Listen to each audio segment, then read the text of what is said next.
a gente tem um custo logístico absurdo no país, né, por falta de uma infraestrutura adequada. Hoje nossa fábrica fica, se falou dos lençóis maranhenses, a gente fica perto dos pequenos lençóis, à beira-mar efetivamente, e acaba tendo um custo muito grande, né? A gente exporta para mais de 60 países e eu tenho que fazer um trajeto muito grande para isso. Então muitas vezes o meu custo rodoviário é o mesmo custo de mandar o container para o frete marítimo para o outro lado do mundo, para a China, por exemplo, né?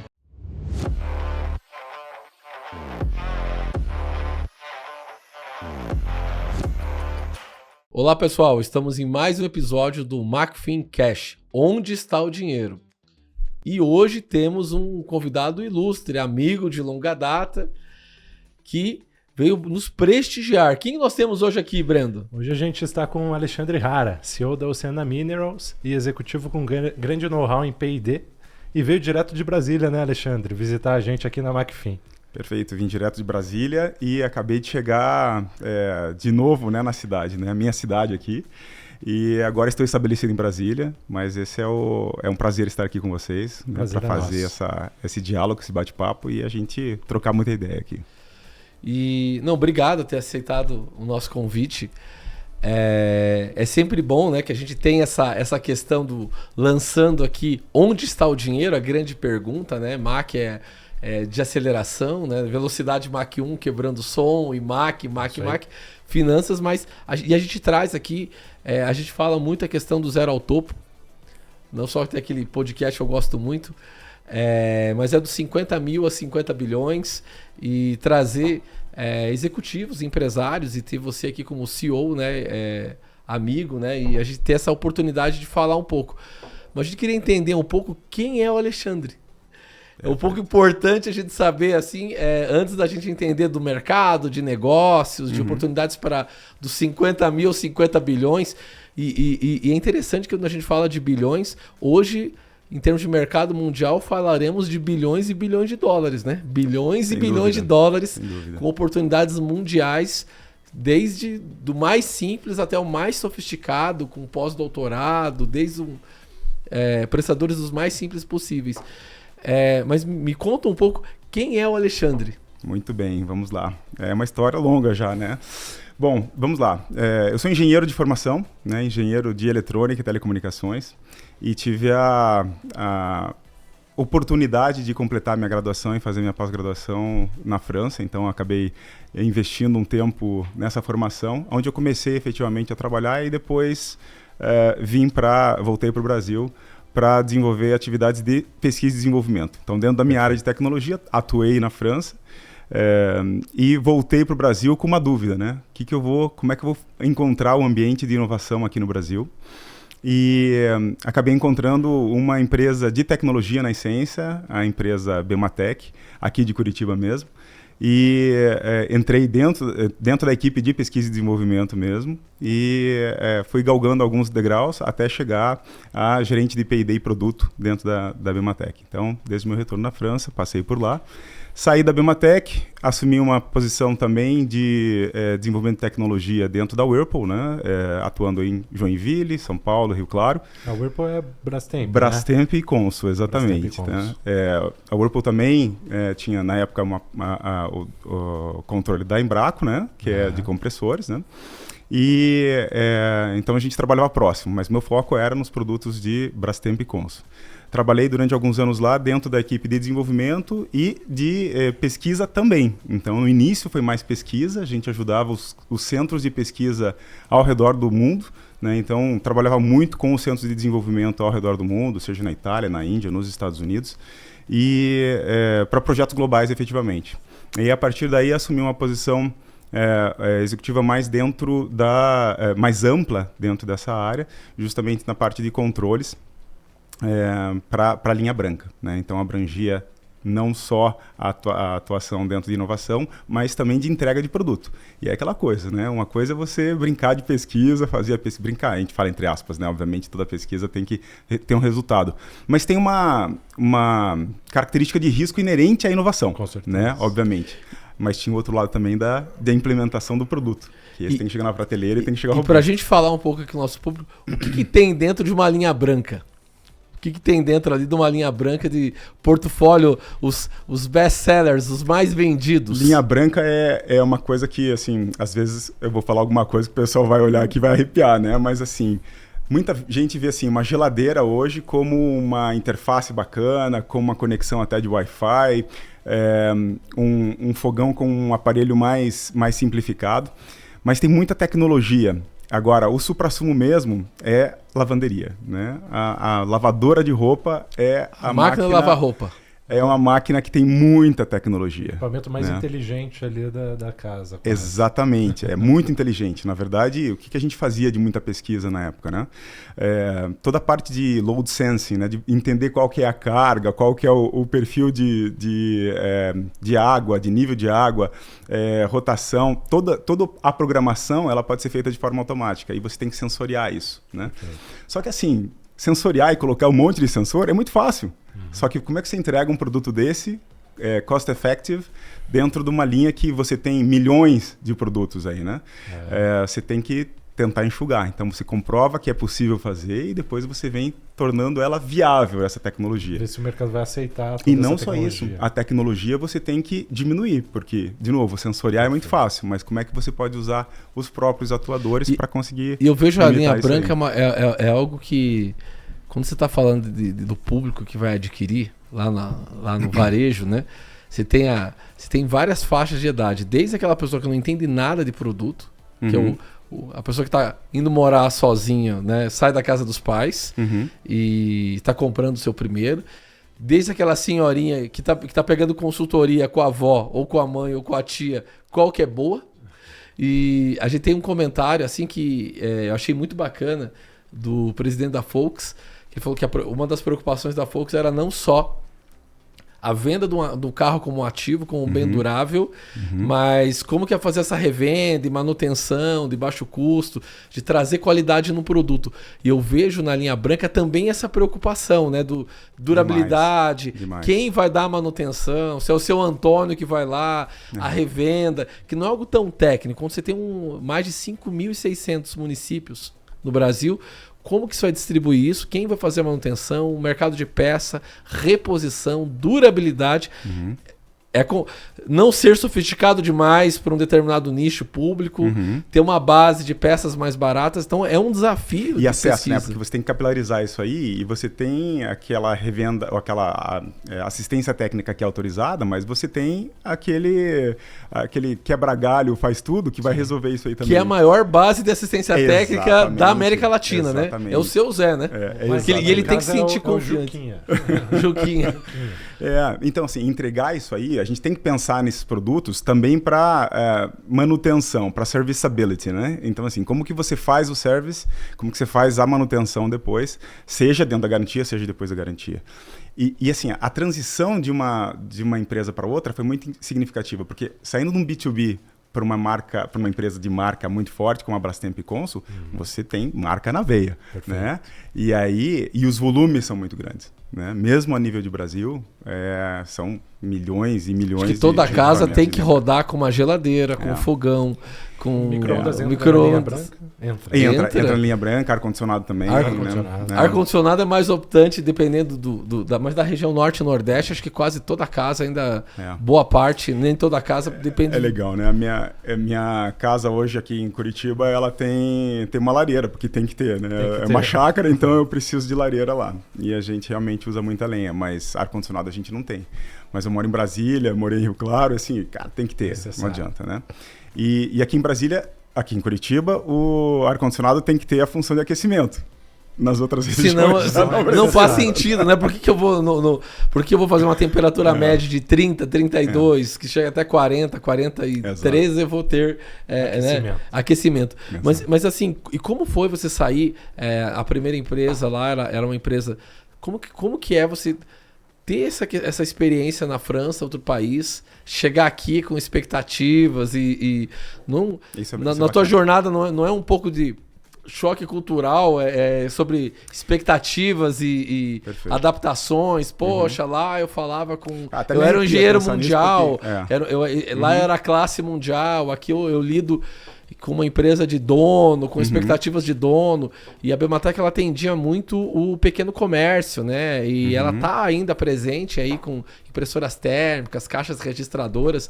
Como que é sair de um engenheiro classe mundial para alguém que atendia o pequeno, a mercearia, a farmácia, o balcão ali, e lidar com isso, depois voltar para alguém global que tinha que atender a demanda de um país, colocando pelo menos 10 ou 20, pelo menos 7 ou 5 produtos estruturais dentro de cada casa no Brasil.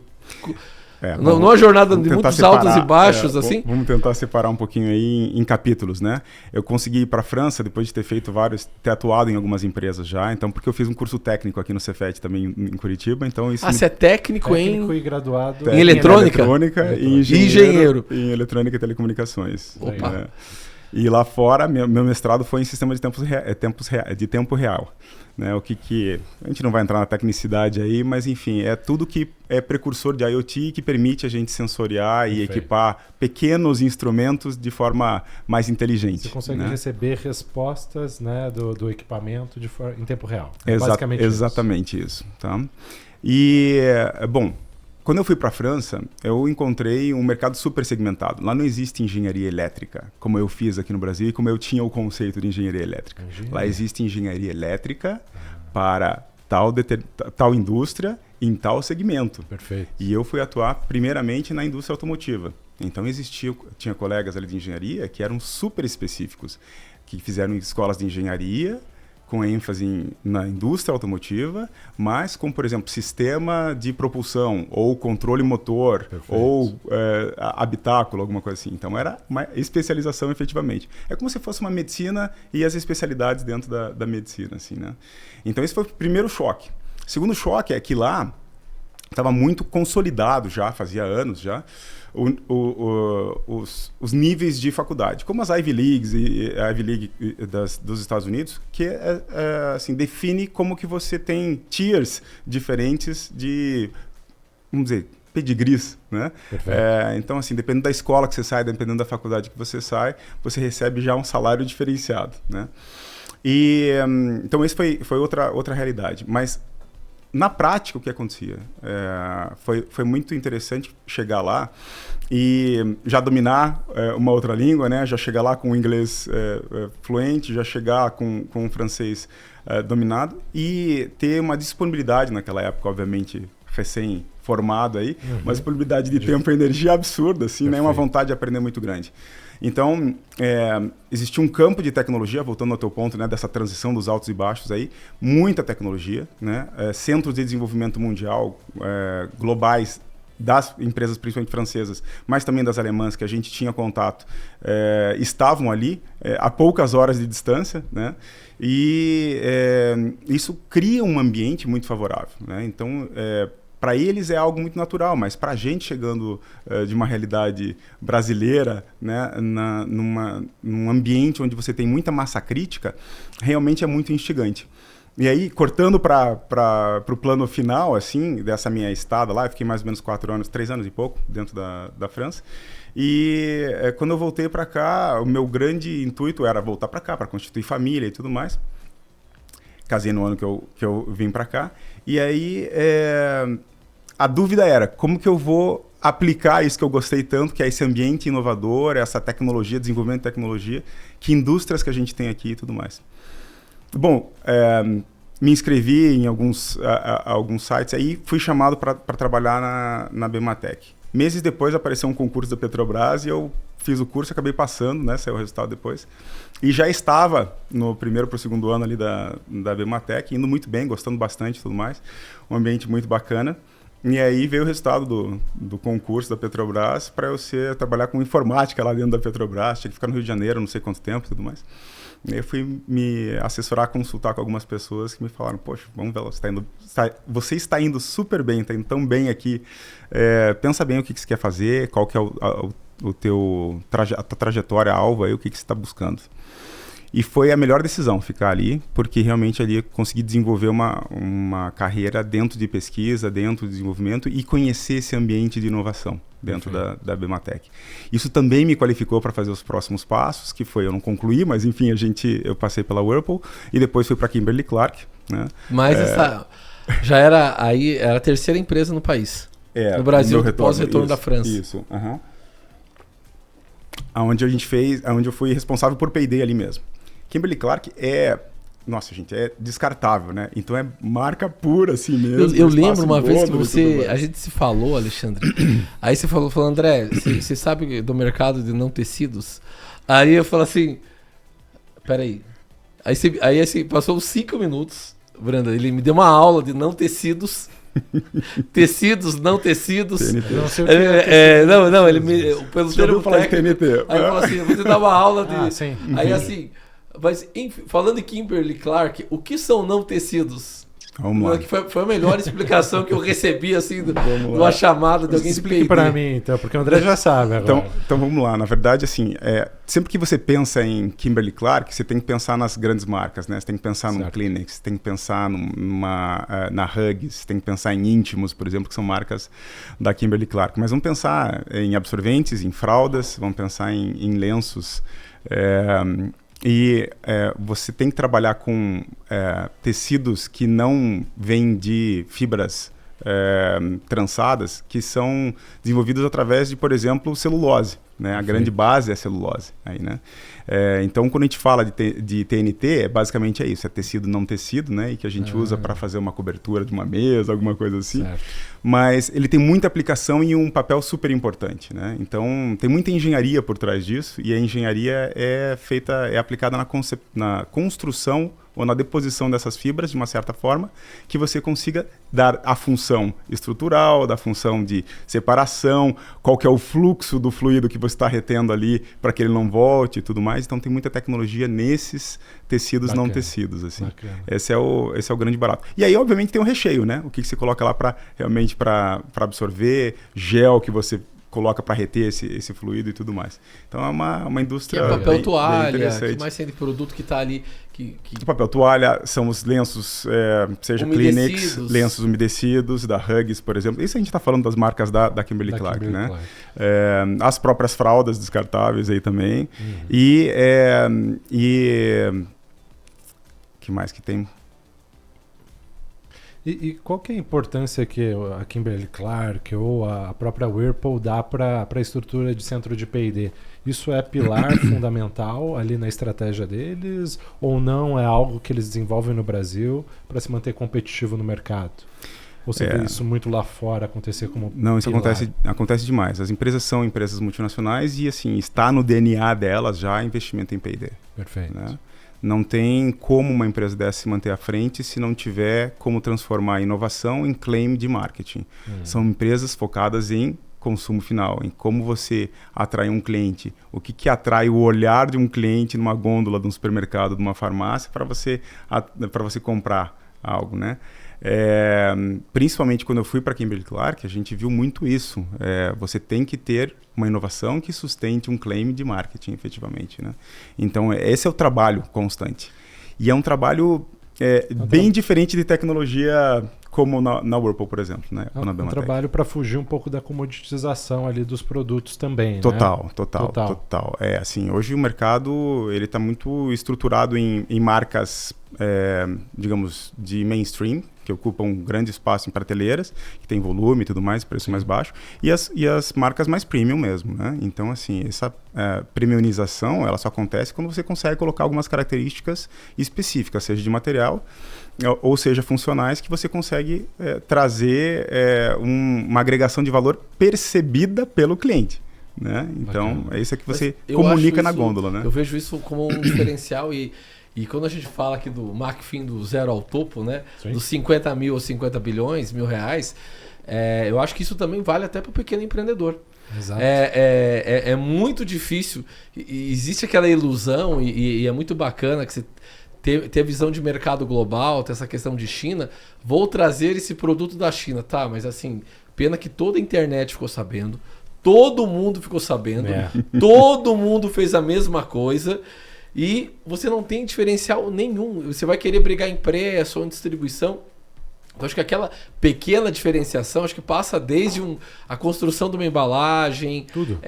Ou alguma outra coisa que até o pequeno empreendedor, até de serviço, né, Alexandre, possa fazer. Uhum. Se não há uma diferenciação, não há uma criação, não há um incremento no produto ou no serviço, fica difícil do mercado, do público consumidor, perceber esse esforço a mais, seja na construção de um produto ou de um serviço, e remunerar esse esforço a mais, aumentar assim, o dinheiro mesmo, pagar um pouco a mais por esse um pouco a mais que você vai colocar, que não é só importar bem e distribuir bem. E quando a gente fala aqui para o público geral, né, Brando, deixando de P&D, ou pesquisa e desenvolvimento, para o pequeno e para o menor, é um esforço que você vai fazer na busca da diferenciação. Uhum. Não é só pegar o que tem pronto, colocar na prateleira e não pôr aquele teu esforço em cima, né? Não é só preço, qualidade, vai um pouco a mais. E nessa jornada lá na Whirlpool e na Kimberly-Clark, qual foi o teu próximo passo após a Kimberly-Clark? Depois da Kimberly-Clark, eu fui empreender numa área de serviços, né? E justamente para remeter um pouquinho dentro do que você comentou aí. Eu estava na Kimberly-Clark e a minha família, a gente pensou em empreender. Eu já tinha esse espírito empreendedor e trabalhar muito num propósito mais pessoal. E a gente foi empreender na área de estética, inclusive, e com algumas franquias. Virei franqueador nessa área também. E passei mais ou menos 10 anos aí dentro dessa jornada aí, né? Só que era um trabalho que eu conduzia, digamos, part-time, né? Então, em algum momento, um hunter me achou nessa jornada e eu voltei para uma área extremamente técnica de desenvolvimento para cuidar de um site de uma empresa nacional aqui, de tecnologia bastante relevante, que é a Datacom. É uma empresa gaúcha. Perfeito. A gente tinha 2 sites aqui em 2 localidades aqui em Curitiba, 2 escritórios, 100% voltados para pesquisa e desenvolvimento. Né? Desenvolvimento de produtos aí dentro da área de roteamento. Né? Então, toda a parte de bem ligado network. Com engenharia elétrica. Totalmente ligado com telecomunicações. Totalmente ligado com telecom, exatamente. Tá? Então, inclusive indo para esse acesso até de fibra, assim, né? Mas desde o equipamento que você coloca na sua residência, onde chega a fibra efetivamente, até o equipamento que fica atrás dentro de uma central, seja num armário na rua, seja numa central maior aí. Os hubs, né? Os distribuidores. Exatamente, ali, né? Dentro de uma estrutura maior dos provedores de acesso aí mesmo, né? Desde os pequenos até os grandes. E o meu objetivo ali foi estrutura organizacional, né? Então, a equipe do ponto de vista técnico é uma equipe que estava muito bem estruturada. Uhum. E o meu objetivo aí foi justamente organizar essa estrutura, porque a gente tinha 2 escritórios diferentes, sendo que um estava dividido no meio e dava para ver que as equipes estavam muito segregadas. Não se comunicavam. E nem processos. Nem em Curitiba. E nem com o Rio Grande do Sul. E também uma distância lá, né? Então, junto com algumas transições que a diretoria fez na época, a gente conseguiu promover uma integração muito maior. Fizemos a mudança desse site para um site único, né? aqui em Curitiba ainda, mas todo mundo foi para a mesma sala. Né? Basicamente, todo mundo para um open space gigante. E aí a gente continuou desenvolvendo não só processos de integração, mas abraçando mais processos de desenvolvimento, fomentando mais a formação do pessoal no sentido de gestão de projetos de pesquisa e desenvolvimento, porque tem muito isso, né? Inovar e pesquisar é muito bonito, mas se você não tiver uma cadência, vai naquele ponto que eu falei antes, né? Vira uma brincadeira, né? Brincar de P&D, e não Você faz, deu errado e desistiu, né? Mas eu acho que é muita coisa, até a gente chega, imagina, do hardware para atender o pequeno, né, o comércio e varejo, passando por não tecidos, passando por linha branca, serviços de tecnologia complexo, e a gente vê que empreendendo, né, tendo essa experiência no modelo de franquias, no mercado de beleza, que é absurdamente grande, que relevante aqui no Brasil, né, de tudo isso, aí você foi parar lá Oceana. E como como é a Oceana, como é esse entendendo um pouco como que você foi parar na Oceana e como você topou esse desafio. E o que a Oceana faz, né? Acho também. Daqui a pouco ele tá Legal. Não, eu ainda tenho mais 30 fazendas, Não, vamos lá. Vamos reduzir agora, Vamos focar. reduzir Essa é a realidade, essa é a realidade mesmo.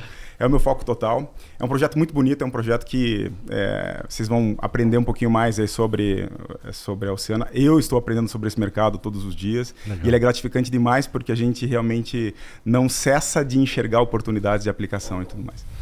Bom, nesse processo de empreendimento aí, eu acabei conhecendo algumas pessoas que têm outros negócios, seja na área de tecnologia, na área de saúde, e já estavam com um projeto ao redor do litotânio.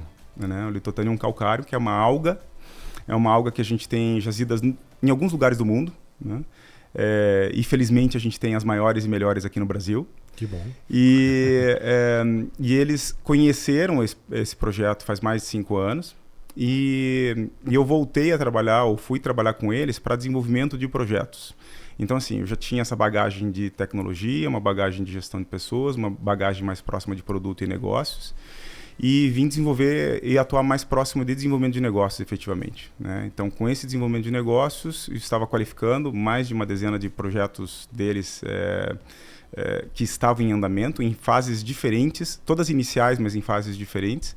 E o projeto do litotânio ele acelerou quando houve, através de uma relação de sócios, aí, uma aproximação entre as casas, né? Entre os investidores na época e o dono, enfim, na época da Oceana. E aí rolou uma química, uma afinidade, e até o momento foi muito interessante, né? Muito propiciou essa aproximação. Então a Oceana ela não veio desde o começo ali no projeto do litotânio. Não, o projeto litotânio nosso ele começou um pouquinho antes, a gente já conhecia o mercado, já tinha avaliado bastante, eu já tinha feito e qualificado alguns planos de negócio ao redor da Oceana, do litotânio. Uhum. A Oceana ela veio como um processo, uma oportunidade para a gente acelerar a execução desse plano, né? Sim. Porque esse plano ele considerava jazidas, licenciamentos, construção de fábrica, alto nível de regulação governamental. Muito, demais. Assim, é um projeto que demora anos e muito próximo de década aí para conseguir realizar efetivamente. E a Oceana já é uma empresa que esse ano completou 19 anos. Pois né? Então, ano passado, a gente comemorou o primeiro aniversário dentro da casa, foram 18 anos. E já tem um histórico muito grande, já tem uma fábrica operando no Maranhão e uma operação de dragagem também que é interna. Então, ela é muito verticalizada. Né? É uma empresa que hoje consegue retirar esse material do fundo do mar, da jazida, consegue processar isso, envasar. São algas, litotânio. Litotânio é um calcário, exatamente. Ele é um depósito morto dessa alga. Então é a alga morta. Né? São depósitos de algas fígado. mortas estão debaixo do oceano. Exatamente. Então, assim, correntes marítimas fazem elas levam esses pedaços, esses fragmentos dessa alga calcária, depois de morta, para um local específico. E pelas condições de correntes, efetivamente, no Nordeste brasileiro, na verdade, do Espírito Santo até o norte do país, a gente tem condições muito favoráveis, tanto para regeneração e criação, né, crescimento dessas algas, que tem um ciclo aí ao redor de 10 a 15 anos, mais ou menos, e aí no momento que elas morrem, elas se quebram e as correntes levam para esses depósitos. As correntes estão sempre indo para a mesma direção, né? E a gente acaba tendo um depósito que se formou durante dezenas de milhares de anos aí. Perfeito. Né? Então, esses depósitos não estão lá disponíveis para qualquer um, né? Sim. Eles são regulados pela Agência Nacional de Mineração, pela ANM, né? Então, tem um processo que é você conseguir registrar essa jazida e depois vamos para o IBAMA para conseguir todas as licenças de operação, todas as licenças de extração aí para a gente conseguir. E qual que é esse operar. mercado, Alexandre, no mundo? Porque, bom, o litotânio, as algas debaixo das correntes marítimas, a gente comentou aqui que o Brasil, felizmente, né, como sempre, é uma terra muito abençoada por Deus, né? Em recursos naturais, graças a Deus por isso. Mas qual que é o mercado? Vamos falar um pouco de reservas, de proporções. Qual que é o tamanho disso no mundo do litotânio, dessas algas em grandes proporções, assim? Acho que é mais fácil a gente começar do macro também, né? Porque assim, aonde que a gente aplica o litotânio? Qual que é a aplicação, né? O litotânio hoje, ele é... duas principais aplicações dele são na parte do agro, né? Então a gente tem tanto como nutrição vegetal e nutrição animal. Então, fertilizantes e ingrediente para ração animal, para nutrição animal. Essas são as principais aplicações do litotânio. Vai para a fazenda, para o agronegócio. Vai. B2B. Para negócio vocês vendem? Vai para negócio, né? Claro, a gente vende para o produtor. Perfeito. Também né? direto. Vende para o produtor direto. Claro, o Brasil é abençoado com terras e tem grandes propriedades que se permitem, né, você ter volumes. E o nosso produto ele é um complemento muito importante, né? Mas isso é mercado brasileiro. Só que o mercado internacional, no passado, quando a gente chegou, a gente estava exportando para mais ou menos 20 países. E a gente entende, e pela pesquisa de mercado, a gente entendeu que tinha um esforço comercial muito grande. Hoje, a Oceana já exporta para mais de 60 países. Né? Então, nesses 18 meses, houve esse desenvolvimento de vários mercados aí. E a gente saiu, então, de uma condição que era, vamos dizer, mais dependente do mercado nacional para uma situação onde, para o ano que vem já e para os próximos anos, a gente já vai ter mais receita internacional do que no mercado nacional. Mas entendendo o grande número, esse mercado do litotânio, das algas que vão para a fazenda, que vão para peixes, alimentar gado, enfim, aves, frango, gado de corte, bovinos, suínos e para as plantações. No mundo ele movimenta bilhões de dólares como uma oportunidade, né? Sem dúvida, André. Assim, eu falei do macro mesmo e da aplicação, mas assim, a gente está inserido dentro do mercado de fertilizantes e de ração animal. Fertilizantes, né? E ração animal. Agora você pensa assim, Brasil sozinho, ele consome 50 milhões de toneladas de fertilizante. Né? Então assim, a gente pensa assim, em algo em torno de 400 a 700 dólares a tonelada de um componente de fertilizante, isso para quem consegue comprar isso de navio. Né? Agora, se você vai comprar isso aí com uma quantidade menor, você, obviamente, vai ter markups dentro dessa cadeia de agregação de valor aí. Né? Então, assim, realmente mercado bilionário, a gente está falando de dezenas de bilhões de dólares aí de mercado nacional, de mercado internacional, global, na verdade, né? Sim. E aplicações diversas, como você falou, assim, todas as grandes culturas, soja, milho, sorgo, algodão, e especificidades como HF, que é o hortifruti, né? A gente tem muito benefício. Então, região do Nordeste, a gente vende muito, por exemplo. Né? A gente está explorando outros mercados, mais desafiadores, inclusive, né? Mas a gente tem clientes internacionais que já estão desenvolvendo várias ações para aumentar a produtividade de especialidades como hortifruti mesmo. Então, isso tem acontecido de uma forma muito consistente. É algo que a gente vê cada vez mais a abrangência da aplicação do litotânio como uma fonte de um nutriente muito rico, muito, muito especial. Hoje o litotânio ele traz não só o cálcio, mas também magnésio e mais 70 micronutrientes. Mas então, os dois, cálcio e magnésio é o que mais representa ali na É mais impactante, significativo. Exatamente. E tira um pouco, pela pergunta, tira um pouco a dependência da Rússia. Como essa relação de fertilizantes com a dependência dos russos, né? A gente sabe que tem essa questão, uma questão muito polêmica até na pandemia, na pós-pandemia, ali envolvendo o ex-presidente, a questão do presidente da Rússia com o ex-presidente, o governo americano não ficou muito satisfeito, justamente por isso, pelo insumo da Rússia. E aí a gente começa a falar um insumo estratégico, porque, bom, o bicho que a gente come, ele precisa de alimento, ele precisa de cálcio, de tudo. A fruta E a verdura que a gente come sem dúvida. Também. E o que vai parar também no nosso medicamento e nas N aplicações aí, a gente também precisa. Como que isso, como que o litotânio ele nos posiciona, ele é um mercado que dá uma alternativa aos insumos dos russos. Perfeito. No Brasil, já que você comentou aqui que o Brasil é privilegiado em litotânio.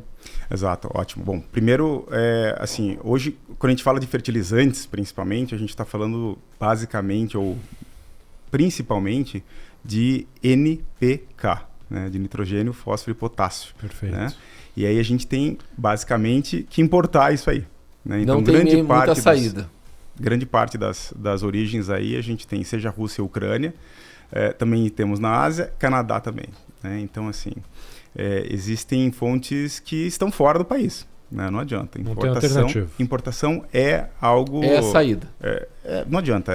Hoje já é consolidado, né? Então o mercado do agro trabalha muito forte nessa questão. E é muita importação. Grande parte dessas 50 milhões de toneladas são importadas. Né? E aí, voltando para o teu ponto, como que o litotânio ajuda nisso? Né? O litotânio tem características de biodisponibilidade que são muito maiores ou muito melhores do que outras fontes de cálcio. E com isso, com algumas características não só químicas, mas também físicas, a gente acaba tendo uma diminuição de necessidade dos macronutrientes aí do NPK. Principalmente fósforo e potássio. Então, ele não tira a dependência, mas ele reduz um pouco. Ele reduz, exatamente. Né? E a gente acaba fomentando também com esses micronutrientes e outras características orgânicas que o produto tem, acaba trabalhando na microbiota também do solo. E o que acontece? Você criando um ambiente no solo mais... que facilita o desenvolvimento da planta, obviamente você tem mais conversão, você tem mais crescimento, você tem mais formação de grão, mais enchimento, então acaba tendo uma performance no final das contas, que é por arroba por hectare, no caso do algodão, ou sacas por hectare, no caso das grandes culturas, muito maior. E em HF, como eu estava falando, a gente tem, por exemplo, melão, uva, manga, um tempo de prateleira, o famoso shelf life, aí também estendido quando a gente tem a aplicação do litotânio. Então, assim, são vários benefícios que a gente poderia ser, por exemplo, vou exportar banana. O Brasil, acho que é um dos mercados, acho que a banana prata é a banana brasileira, né? E como tem culturas aqui de banana, então, a gente sabe que o Equador, ele é um dos maiores exportadores aí, de banana para o mundo, né? Costa Rica. E Costa Rica, Equador, eles têm tecnologia para isso. Uhum. Então você vê o litotânio como para pegar essas culturas de frutas brasileiras e levar ao mundo com mais facilidade. Com certeza. Além do desenvolvimento da performance, né, do cultivo, também uma questão de mais resistência, porque tem que ser transportado, né? Tudo tem logística para o mercado nacional ou para fora. E esse prolongamento da vida também, né, do insumo, que é um insumo perecível, sensível e tudo mais. Né? Então, obviamente, isso conta bastante. E pensando um pouco ali na parte estratégica da Oceana, né? Vou fazer até um trocadilho aqui. Vocês viram um oceano azul e fundamentaram todo o produto litotânio porque vocês viram o oceano azul, ou não, já estava previsto obter esse licenciamento, já estava no roadmap estratégico da empresa? Brendo. Olha só, o litotânio ele já é conhecido faz mais de 60 anos no mundo. O problema é a disponibilidade dele. Né? Então, até então, ele foi desenvolvido principalmente em fontes na Europa. Ele é um insumo muito escasso mundialmente, né?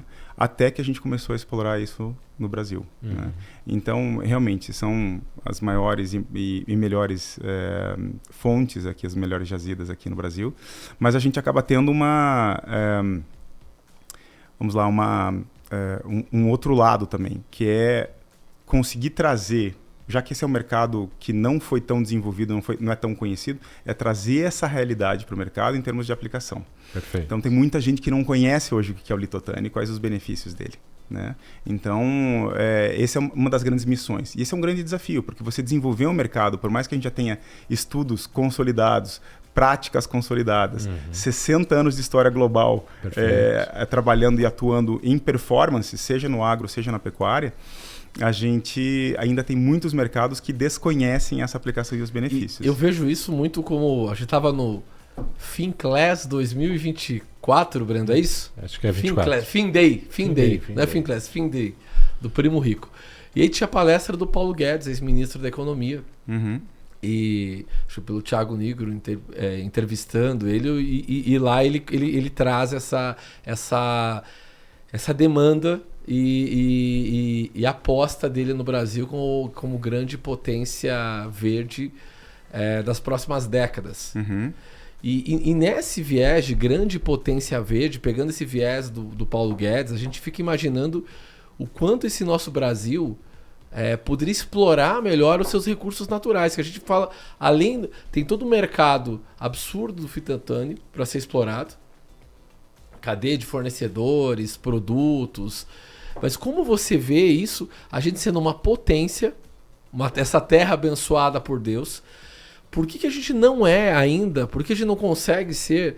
Se a gente tem tudo para ser uma quarta, terceira economia através de ser uma potência verde. Você tá ali num driver de potência verde. Né? Acho que a Oceana é um pouco isso, mas falando antes da Oceana, do mercado e depois da oportunidade para menores.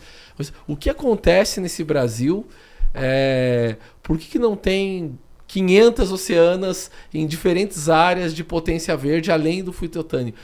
O que acontece com o nosso povo, com o investidor, com o homem de P&D que passou pela França, engenheiro? O que se passa? O que se passa aí na cabeça dos nossos investidores? O fitotânico é uma das potências que a gente é. Por que esse sonho do Paulo Guedes aí para o Brasil de potência verde ainda não é uma realidade? E por que a gente não está entre as 5 maiores economias do mundo? Vamos lá. Qual que é a tua visão sobre isso? O litotânio tem algumas barreiras que eu acho que servem para a gente extrapolar para várias outras aplicações e vários outros insumos, né? Quando a gente fala do litotânio, na essência a gente está falando do quê? De uma alga, né? É uma alga calcária, ela é muito peculiar. Mas o mercado de algas, em geral, no mundo inteiro, está tendo muito desenvolvimento. Porque as algas, né, ao contrário do que muita gente ouve e aprende no passado, acho que até atualmente também, as algas são muito mais responsáveis, né, pela captura de gás carbônico e pela liberação de oxigênio do que a floresta amazônica. Isso é verdade. Isso é que é o planeta água. Né? Você provia isso, então é verdade. Isso é fato, né? Mas a gente... E aí eu não estou falando assim, né? Poxa, esquece a Amazônia nem nada, né? Essa é uma riqueza que tem que ser preservada e tudo mais. Sim. E com certeza tem vários insumos que estão disponíveis em regiões específicas, até na Amazônia e tudo mais, que com o manejo correto, de repente pode até ser bem explorados e trazer um complemento para essa potência verde, para essa economia que, assim, é super importante. Falei que o projeto da Oceana é muito bonito porque a gente tem a regeneração do nosso insumo. As jazidas são mapeadas, são monitoradas, elas são reguladas, são licenciadas e a gente investe muito na manutenção dessas licenças através de campanhas, através de pesquisas que a gente faz ao longo de todo o ano, né? Então não é só conseguiu a licença, extrai e acabou, né? A gente tem uma responsabilidade por essa sustentabilidade. Sim. A sustentabilidade do insumo, a sustentabilidade dentro da planta efetivamente, né? Então, obviamente, o fato de a Oceana ser certificada GMP+, já confere a gente um status diferenciado em termos de preocupação desde a cadeia de suprimento, passando pelas equipes, os processos instalados, processos produtivos, até chegar no nosso cliente, né? Mas assim, voltando à questão do nosso desafio, tem muita área que carece muita pesquisa, né? Muita área de aplicação que precisa ter uma comprovação. Hoje, para você entrar no mercado que está consolidado, como o mercado da soja, para você entrar no mercado consolidado como é o do milho, do trigo, do sorgo, algodão, e você não basta vir com um paper dizendo que aquilo é bom, né? Seria a pesquisa base da academia, exatamente. Ou da Embrapa, ou de uma das universidades públicas federais. Perfeito. A pesquisa base basicamente veio do mestrado, do doutorado, de programas de extensão de pós-doc. Uhum. E aí, mas que não é aquela... Precisava ter a pesquisa aplicada, ou pós-pesquisa base, é isso? Isso, essa pesquisa base ela é muito necessária porque ela cria o subsídio para você conseguir levar isso para campo. E a gente fomenta muito a pesquisa não só de base, mas também a pesquisa aplicada mesmo, né? Que é com viés mais mercadológico. Isso, né? já é no campo efetivamente, né? Perfeito. Então, é claro que existem todos os critérios, tem toda a metodologia para ser aplicado nisso, e a gente se apoia não só em consultores, mas também acadêmicos aí, para que consigam trazer esse formalismo para essas pesquisas, né? Isso é super importante. E qualquer pesquisa, seja ela mais básica, seja mais aplicada, ela tem que ter critério, né? Porque senão você não consegue medir, você não sabe o que você está comparando, quais as variáveis que você está controlando ou descontrolando, Perfeito. né? Então, é super importante ter essa metodologia, esse critério técnico aí na pesquisa mais aplicada. Bom, não só na aplicada. Pesquisa em geral. Então, a gente investe nisso, e isso é uma área que a gente carece muito, né? A gente tem muita dependência. Hoje a gente vê mercados lá fora desenvolvendo muitas pesquisas, né, ao redor de fontes como algas em geral. Né? Não estou falando especificamente do litotânio. E isso está chegando aos poucos no Brasil. Né? Então, esse é um paralelo que eu faço, porque assim, a gente teve um certo investimento de pesquisa lá no passado, há 60, 70 anos atrás, quando o litotânio começou a ser desenvolvido. E estamos continuando na Oceana, perpetuamos e temos um orçamento para P&D anual. Mas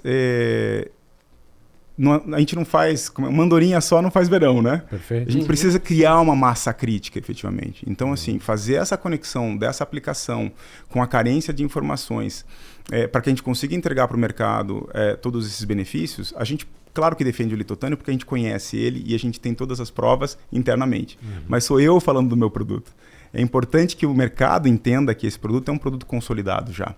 E acontece muito o seguinte, eu vou fazer uma pesquisa aplicada numa fazenda e aí eu consigo um talhão, que é um pedaço da terra. Da terra, né? É uma faixa de terra onde você pode...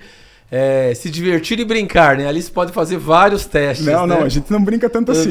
Mas é assim, de novo, com controle, a gente tem um talhão para você experimentar. Que quanto é um talhão de metragem quadrada para o nosso público entender mais ou menos aí? Varia demais. Uma quadra de futebol de salão, um campo de futebol, se você for no hortifruti, a gente está falando de algumas centenas de metros quadrados. Ok. Né? Para comparar o que acontece num talhão desse, que pode ter algumas centenas de metros quadrados, com o que está do lado. E o importante é que ele seja do lado, porque do lado ele tem as mesmas características, o mesmo solo, o mesmo clima. Como se tivesse dois campos de futebol, um do lado do outro. Por exemplo. Um com o insumo, o outro sem o insumo. E aí você, na prática, você vai ver o que desenvolve mais a raiz, o que brota mais rápido, o que vem mais forte, e aí qual que é a produção no final, porque, obviamente, o que interessa não é só que a gente faça raiz e caule, mas que a gente tenha mais produto final. Mais milho, mais algodão, mais uva, e aí vai. Né? E assim, só para fechar esse ponto... mesmo que a gente consiga talhões para fazer isso, e a gente consegue efetivamente, e que variam bastante, né? Então temos talhões pequenos, mas temos talhões de 500 hectares. Gigantes, assim, né? Porque assim, são fazendas muito maiores, né? Obviamente a gente tem o ver para crer. Então é muito complicado entrar no mercado que é comoditizado, né, e que hoje que desconhece algum insumo ou alguma questão. Então, essa questão de acesso ao mercado é o que cria uma barreira bastante grande. Perfeito. E a pesquisa ajuda muito isso, né? É uma barreira tecnológica para entrar nesse mercado. Não sei se o André quer fazer uma pergunta. Não, acho que só entendendo ali essa questão do quanto o Brasil investe pouco. A gente tem dados, né? Um dado importante que foi, acho que os 20 anos da Lei do Bem, que foi investido 50 bilhões por ano, com uma renúncia fiscal de 10 bilhões. Mas quando a gente dolariza isso, você está trabalhando ali 2 bilhões de dólares de renúncia, um investimento pouco menor aí de 10 bilhões de dólares. Que é de um laboratório, se for analisar talvez a pesquisa do Monjaro, um dos laboratórios, a Dona Monjaro da Lília, da outra, já supera o Brasil. E quando você fala do mercado de algas, para beneficiamento, não só que vai ali pro boi, estou falando uma linguagem mais simples aqui, para galinha, que você vai comer, para o boi, para o peixe, para o porco, que faz o presunto, para o milho que você vai comer, que é a base de tudo.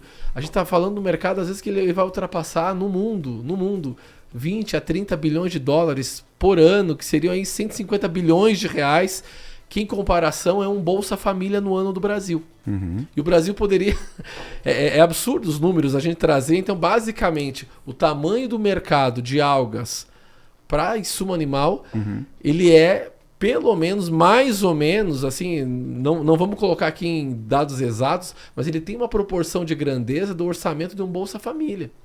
Só que esse é um dos bioinsumos estratégicos do Brasil. Então, acho que tem todo o mercado, a gente acha que tem o Brasil e os talhões, né, que seriam campos de futebol, campos de quadras, fazendas. E eu fico pensando por que, né, Alexandre, o Brasil não é um grande laboratório de pesquisa aplicada. Se a gente tem uma disponibilidade, uma biodisponibilidade absurda, absurda. E como há uma dificuldade, né? Eu vejo a Oceana que está fazendo, mas poderia ter, não porque tem as linhas de fomento, de recursos, né, para investir, mas como poderia ter mais, e como poderia ter mais gente, como às vezes a gente está tão preocupado em produzir paper e tem tanta pouca gente nos talhões. Tem tantas fazendas, como poderia ter muito mais do que já tem, se comentando aqui de 60 anos trabalhando nisso, mas como poderia ter mais, como esse Brasil nosso peca, né, em não transformar parte do campo em... Já é um grande laboratório, mas como poderia ser mais, né, e como a gente discute, né, programas assim, sociais importantes, e a gente traz aqui o CEO de uma empresa importante como a Oceana, dizendo que o mercado global de um bioinsumo é meio que equivalente a um programa social, e o Brasil é abençoado por Deus por natureza. Então a gente fica analisando como esse Brasil, como esse nosso país teriam soluções viáveis, né, via inovação. E você também, como você encara essa realidade como um homem de pesquisa e desenvolvimento desde a sua base, que foi para a França. O Brasil tem jeito. Mas, com certeza, sem dúvida. Essa é a nossa crença mesmo. E a nossa bandeira. Na verdade, assim, a gente não pode deixar de defender a bandeira do Brasil e deixar de defender a bandeira do nosso propósito, que é levar o litotânio para todo produtor, para toda a cultura. A gente tem vários benefícios já mapeados, já comprovados efetivamente no campo, mas realmente existe poucas linhas específicas, né? A gente tem algumas políticas estratégicas, né, governamentais em termos de bioinsumos, de biofertilizantes, que são muito adaptados para essa... podem servir como um guarda-chuva.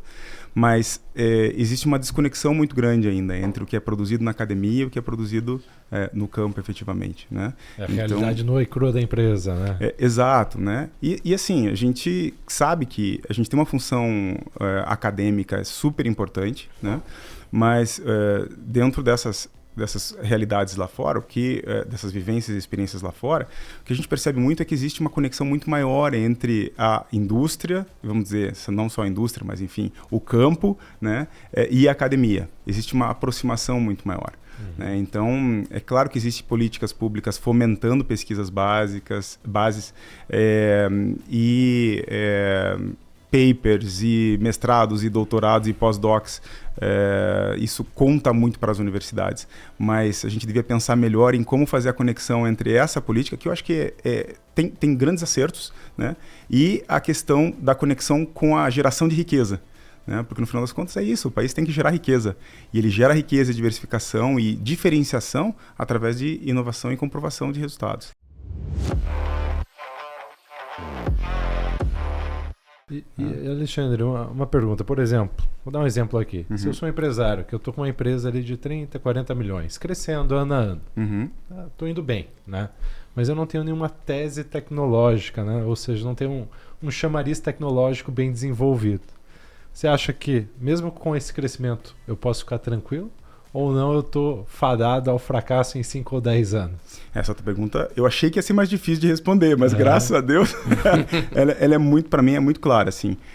Quem parar de se mexer, quem parar de inovar, seja em qualquer instância, no atendimento, no serviço, no produto, na apresentação, está com os dias contados. Sim. Não tem como você se manter em berço esplêndido e manter estável sem você ter uma diferenciação. Mas eu digo, esse empresário ele precisa de uma única tese bem desenvolvida, ou não ele consegue trazer inovações incrementais e ir mantendo o negócio dele e crescendo? No Brasil hoje. Se ele está atuando já nesse nível de faturamento e se ele já tem um mercado que obviamente já é representativo, ou seja, já tem uma certa maturidade,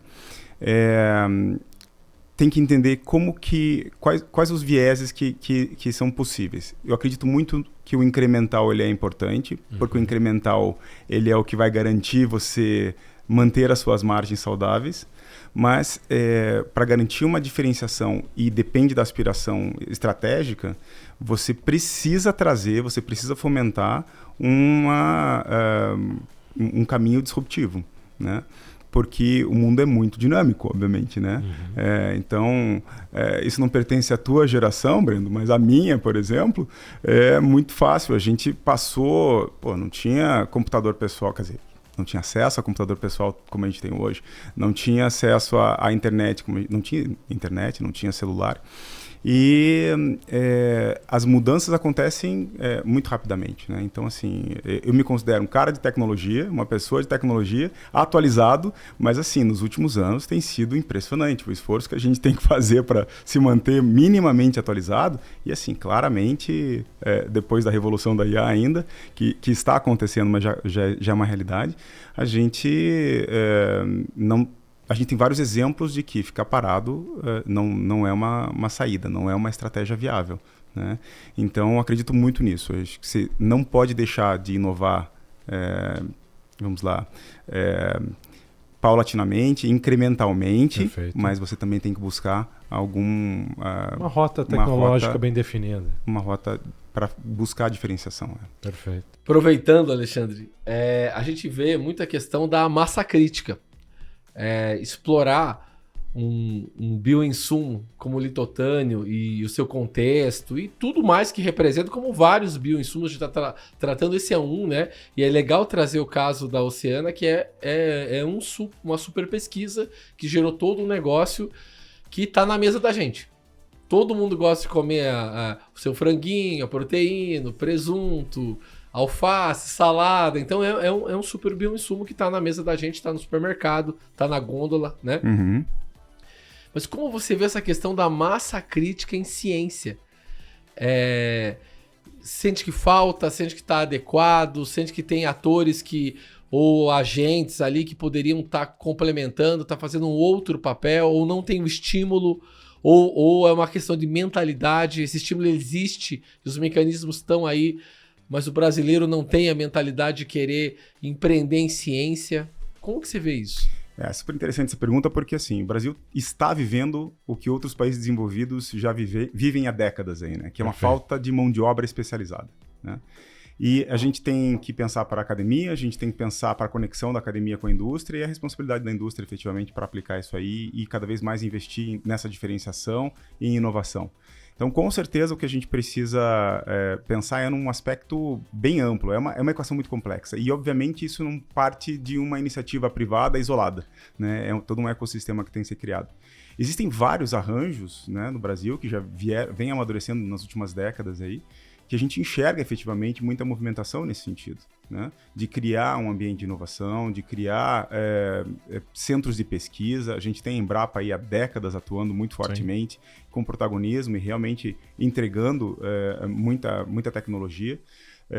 Mas, no nosso caso, dentro do litotânio, por exemplo, né, a gente tem uma carência muito grande ainda, né? Então, hoje, existe muito desconhecimento, não só da ponta, da aplicação, mas também da pesquisa, né? Então, hoje a gente tem poucas pesquisas aplicadas aí. E criar e aproveitar esse ambiente de inovação para a gente conseguir fomentar pesquisa, e pesquisa é assim, né, gente? A gente fala às vezes de pós-doutor, mas assim, a gente precisa do técnico que faz a pesquisa rodar. A gente precisa do assistente que precisa... O nível ensino médio. Ensino médio ou o técnico, né? Claro, o técnico padrão mesmo. Do Senai, do Senac, Exato. Escolas técnicas. Porque os doutores não fazem toda a pesquisa. A gente tem que executar, tem muita atividade operacional. Não quer sujar a mão, né? Muitos sujam, arregaçam a manga e fazem isso. Nada contra, pelo contrário, na verdade. Eu acho que o cientista é, por natureza, curioso e mão na massa, né? Então, realmente, isso a gente não tem nenhuma restrição. Mas essa pesquisa ela precisa de uma pirâmide. E essa base da pirâmide, que é desde o técnico que atua no laboratório, por exemplo, ele é super importante. Né? Então a gente tem oportunidade, quando a gente cria um ambiente, cria uma pesquisa com uma finalidade, porque não adianta a gente, de novo, brincar de P&D. Né? P&D ela tem que gerar valor, tem que gerar um produto que seja vendável, que seja quisto pelo mercado, que seja valorizado pelo mercado e que tenha seus diferenciais. Para a gente fazer isso, a gente precisa dessa cadeia como um todo. A gente precisa criar uma infraestrutura de P&D, a gente precisa da academia formando gente, a gente precisa dos cursos profissionalizantes entregando essa mão de obra, e isso faz a roda girar. Perfeito. Né? Que seria basicamente aqui para o nosso público, é o técnico em eletrônica, como você foi, antes de entrar na universidade, pegando ali o gancho é o técnico em mecatrônica, eletrônica, edificações da cadeia do bioinsumo. É aquela mão de obra que vai dar tração, até num custo mais baixo quando a gente fala ali em faixões de terra e 500 hectares, é o técnico agrícola que tem essa camada mais uma sofisticação, que não precisa ser um engenheiro agrônomo, mas ele já tem uma camada de sofisticação para reduzir custo, até numa remuneração até mais em conta para a empresa, para o negócio, e como falta no Brasil esse estímulo, né? Pegando acho que até o começo da tua conversa, Alexandre, quando você estava comentando na França, eu era engenheiro eletrônico de tal assunto, era engenheiro eletrônico de tal assunto. Então como falta até essa visão do Brasil como potência verde na construção de cursos técnicos mesmo, em dar mão de obra farta, né? Senão parece que você tem que pegar um técnico agrícola ou um técnico numa outra área e formar ele do zero, e aí era um custo que a empresa já esperava não ter, né? E ela passa a ter e do zero, né? E de novo, muito prático, a gente não faz pesquisa sem toda a pirâmide, né? Não adianta trazer doutores e pós-doutores. Não é do gênio, do laboratório, do doutor, do cientista. Ele é necessário, base. mas assim, hoje a gente deveria ter uma pirâmide com uma base realmente de ensino de nível médio, né? Bem maior, né? Eu fiz o curso técnico, né? Profissionalizante e de ensino médio, e isso para mim é uma super mais-valia, uma grande mais-valia, é um grande diferencial, e a gente precisa ter mais isso. Isso é uma falta que a gente sente. E Alexandre, você teve experiência em grandes empresas, mas também montou teu próprio negócio, né? Então, você sabe como é que funciona a vida do pequeno empresário. Qual a sugestão que você dá para esse cara montar uma estrutura mínima ali de P&D, que você fala que precisa ter a base, mas também precisa ter o topo da pirâmide, sem impactar tanto no custo desse cara? O que você considera o mínimo ali para começar a inovar? Legal, ótimo. Independente de pensar na questão técnica, a gente falou de inovação, é a entrega desse produto para o cliente, de uma forma que o cliente perceba esse valor, essa diferenciação. Perfeito. Certo? E normalmente quando a gente pensa num pequeno empreendedor, uma pequena empresa, normalmente essa pessoa, por ser empreendedora e por ser criativa e por ser inovadora, ela é o motor da inovação. Perfeito. Ela pensa essa entrega de forma diferente. Então assim, não estou falando do empreendedor individual necessariamente, mas por que não também falar dele, né? É importante saber que assim, o empreendedor criativo e inovador, ele é motor dessa inovação e ele vai entender uma oportunidade de negócio, ele vai entender uma carência de um produto ou de uma entrega de um serviço e vai conseguir transformar isso aí num diferencial dele. E assim, às vezes a gente pensa que tudo é copiável, mas não é verdade. Porque assim, você conseguir entregar esse teu diferencial de forma constante e perene é para poucos.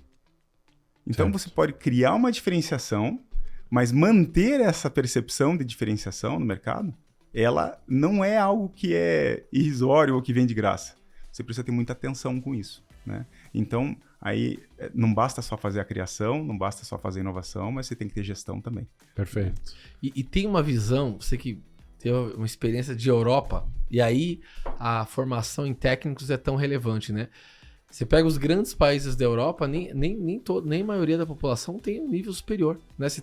Ou seja, você tem um nível de pessoas na Alemanha, acho que a Inglaterra, a França, muitos técnicos com ensino técnico. E ali ele permanece. Então não seria, nessa construção que a gente de troca de ideias, assim, um caminho, às vezes para o pequeno empreendedor, ele encontrar um ambiente com mais técnicos e que esse técnico não seja formado só para trabalhar numa grande indústria, numa outra área, que pudesse ter mais variações, assim, por exemplo, na mecânica, na eletrônica, numa parte de biotecnologia, pudesse ter mais oferta e mais especializações entre turmas, para que ele pudesse ser um primeiro acesso, porque o técnico ele tá com a mão na massa. Ele tá ali, um laboratório, algum teste. Não seria relevante assim até a pequena e média empresa ter esse técnico bem formado, bem construído, com o primeiro acesso para ele fazer um P&D, buscar às vezes uma diferenciação pequena, mas na implementação, no serviço, na manutenção, no pós-venda, no cuidado. Como você vê isso de ter essa oferta de um técnico poder fazer um pouquinho do P&D, que não é só para o doutor e nem só para o graduado? Você vê uma possibilidade do técnico, a mão de obra técnica profissionalizante, poder fazer um pouquinho do P&D ser um primeiro recurso mais em conta, mais viável para o pequeno negócio? Não só vejo, como acho que é essencial, na verdade, né? A gente não consegue avançar com uma estrutura que não tenha esse suporte operacional e que seja equacionado do ponto de vista financeiro. Né? Então, a questão não é só ter fomento ou subvenção para a gente conseguir recurso, digamos, sem custo para a iniciativa privada. E quando você diz fomento, você diz captação de recurso via incentivos públicos, né?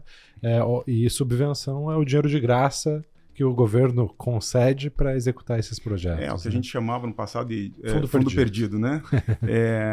Exatamente. Então, assim, a gente tem uma pletora aí de produtos, né? Principalmente dos arranjos aí, com o FINEP sendo a principal financiadora aí, de projetos de pesquisas. E a gente tem às vezes uma dificuldade de fazer o casamento desses produtos com a realidade que a gente encontra lá no nosso projeto lá na ponta. Sim. Então esse é um outro ponto que a gente tem que explorar. Mas voltando para a pergunta do André aqui, a gente tem não tenho dúvida que o técnico, o ensino médio, ele faz falta bastante aqui no Brasil. Né? Agora, eu não acho muito difícil a gente operacionalizar, ou enfim, o sistema de ensino operacionalizar uma diversificação tão grande, uma especialização tão grande. Então, assim, cravar qual que é o caminho é difícil, né? Mas uma coisa que eu gostaria de relacionar aqui com a minha experiência de engenharia e da escola de engenharia é o seguinte: eu sempre falo assim, eu tenho a minha caixa de ferramentas que eu aprendi e desenvolvi na engenharia. Então, assim, ter uma caixa de ferramentas para tecnologia, ter uma caixa de ferramentas para qualidade, para produção, para a própria pesquisa, para marketing, para negócio, isso é algo que transcende uma especificidade. E, de novo, até remetendo àquela coisa, a gente tem uma distância entre academia e aplicação na indústria. Né? Então, conseguir entregar uma caixa de ferramentas que te torne versátil. E o generalista versus especialista aqui, ele é um debate que a gente pode ter por horas, mas eu acredito muito que existe uma necessidade de complementaridade, né? Entre um generalista, que tem as ferramentas e se adapta a várias indústrias, várias aplicações e várias etapas nessa cadeia de inovação, e o especialista, que é aquela referência, é a pessoa que às vezes é procurada para falar sobre um assunto que mais ninguém entende ou que poucos entendem. Então, acho que tem um equilíbrio. E você falou que nem toda tecnologia pode simplesmente ser copiada, né? E necessariamente essa empresa ou esse executivo vai conseguir desenvolver um negócio a partir disso, né? Mas se fosse para copiar uma estratégia de inovação, o que você recomendaria? Qual caminho você recomendaria? Bom, de novo, bem fácil essa pergunta de responder, né? Bem simples, bem simples. Tantas, né? Vamos fazer um livro sobre isso e um curso sobre isso. Assim, Brando, o que eu vejo é o seguinte, na essência, o que eu aprendi, e continuo aprendendo e espero continuar evoluindo nesse aprendizado, assim, inovação é aquilo que alguém paga, aquilo que alguém reconhece o valor. E no final das contas, a gente faz inovação para gerar diferenciação e gerar riqueza. Perfeito. Né? E para você chegar nesse ponto, você tem que entender o apelo do mercado. Então, como engenheiro, a gente foi treinado para entender que soluções técnicas ou tecnológicas estão no centro de muitos negócios. E, na verdade, elas servem um propósito que é vender. Sim. Né? A empresa vive de primeira linha, que é venda. Claro que você tem que fazer gestão de custos, claro que você tem que fazer os investimentos, mas o que é a área central dentro de uma empresa é a que gera a primeira linha, Perfeito. é a área comercial. E pensar que você tem que ter um produto que tenha apelo no mercado, que tenha diferenciação e que seja entregue da forma correta, em qualquer nível de empresa, eu acho que é a grande recomendação. Focar no que faz a diferença para o teu cliente, para o teu nicho. Né? Às vezes é o serviço, às vezes é a embalagem, às vezes é a própria marca, efetivamente, né? Quando a gente viu aqui Macfin, a gente fez uma brincadeira sobre Mac, velocidade do som, o André falou de Mach 1, eu já estou pensando no Mach 3, Mach 4, Mach 10 aí. É isso que a gente, que eu entendo que é a essência da inovação. E muita gente se perde nisso, que é fazer aquilo que entende, que é o melhor. Estão falando de vou lá para IA, estão falando de não sei o que, eu vou direcionar para isso, né? Não foca Deixa eu te dar um exemplo de uma analogia de marketing, né? Quando eu trabalho com agências, eu falo o seguinte, ó, eu não quero palpitar em arte, eu quero que você tenha criatividade, liberdade criativa total. Sim. Porque não é o meu gosto, não gostei da cor, não gostei disso, não gostei daquilo. Gosto do mercado. Não é isso, é o gosto do mercado. Perfeito. É quem tá lá, que vai clicar ou não, que vai consumir aquele conteúdo ou não. Perfeito. E a gente vê nesse contexto da Oceana e de tudo, as oportunidades. Vamos voltar aqui que agora, fechando aqui aquele capítulo, iniciando esse, com relação a contexto Brasil, de custo Brasil. Então, o Brasil é um país caro, né? O custo Brasil ele passa não só pela infraestrutura deficiente, né? Frente a nações de primeiro mundo, a gente passa também por... A gente trabalhou muito isso aqui, questão de base de educação, né? O custo Brasil, você não tem a disponibilidade da mão de obra, mas ele tem dois fatores que são, acho que, o peso da balança, né? São os mais determinantes para esse custo Brasil. Tem também a questão da burocracia também, a gente não pode deixar de falar, né? Que teve a lei, um mecanismo de leis e formas de tornar um pouco menos burocrático, mas é um país burocrático, um arcabouço legal complexo, mas acho que até em torno de legislações pelo mundo aí, todo país tem a sua burocracia, em alguns momentos o Brasil é mais, mas é difícil você mensurar o que é mais burocrático, menos, porque é um arcabouço de leis e formas e proteção a trabalho, a meio ambiente, a relações, enfim, até a cibersegurança, enfim. Mas vamos pegar os dois fatores dos 5, a gente ultrapassou. Tem os impostos e custo do dinheiro.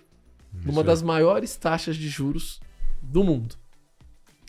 Uma das maiores cargas tributárias do mundo. Partindo para uma tributação da renda agora a partir do dia 1º. Partindo para uma reforma tributária com período de transição até 2033. Partindo onde a gente pode chegar num dos IVAs mais altos do planeta. Do planeta. Com promessas de fundos de compensações regionais e ganhos e mecanismos de fomento. Eu não posso deixar... Também a gente tem como a casa do fomento, né, Brendo e Alexandre aqui, como uma das fontes de falar de indução, né? E a gente teve, da mesma forma, quando a gente tem o LCI, LCA, debênture de infraestrutura, a gente tem um dos maiores orçamentos ainda que esse governo de BNDES, FINEP, Plano Nova Indústria Brasil, incentivos fiscais, a Lei do Bem fazendo 20 anos aí, fazendo uma frente importante, incentivos da Sudan, da Sudene, Zona Franca, o BASA, o BNB, vários bancos, recursos, né, acontecendo, o desempossamento de fundos setoriais, como o FNDCT, mas ainda assim tem um mecanismo importante, eu queria falar sobre ele, né, e acho que como ele e o que ele faria. A gente teve aqui no off um pouco de conversa sobre Piauí, pedi para você comentar um pouco a gente e Maranhão e frentes, que o negócio tem andado, né? Que é muito fácil, às vezes, você criticar o que não sabe, o que não conhece, né? E, Alexandre, você tem andado pelo Piauí, você tem andado pelo Maranhão, você tem visto coisas boas que você comentou conosco, e foi estabelecido até no final do governo anterior a tal da debênture de P&D, de pesquisa e desenvolvimento, que seria ali uma concorrente ou uma parceira, uma irmã gêmea da debênture de infraestrutura. E ficou de ser operacionalizado ali pela FINEP e outras fontes. e outros mecanismos aí como executora aí, e o Brasil não avançou nessa agenda de levantar grandes recursos, né? Como na ordem de bilhões de dólares até, e tornar, já que a gente é uma potência verde. Todo episódio aqui é sobre um bioinsumo que veio de uma pesquisa de 6 décadas. Que faz a diferença e todo mundo, são mais de 8 bilhões no mundo, as pessoas precisam comer.